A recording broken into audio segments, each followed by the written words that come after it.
Hello दोस्तों, आपने कभी नोटिस किया है जब हम ट्रांसफार्मर से गुजरते हैं तो उसमें एक साउंड सुनाई देती है। क्यों सुनाई देती है? तो चलो बताते हैं। ट्रांसफार्मर है जो हमारा एसी पे वर्क करता है। जब एसी की सप्लाई दी जाती है तो करंट की डायरेक्शन चेंज होती रहती है।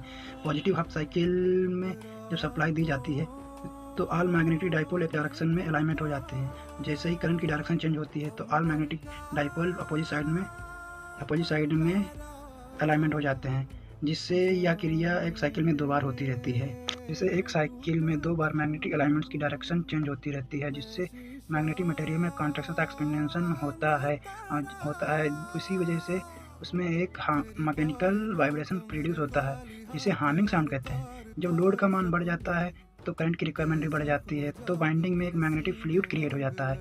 उसी वजह से जिससे उस समय वाइंडिंग अपने स्थान से मूव करना शुरू कर देती है, तो साउंड की वैल्यू बढ़ने लगती है। अगर वीडियो अच्छा लगे तो वीडियो लाइक करें और अपने दोस्तों को शेयर करें।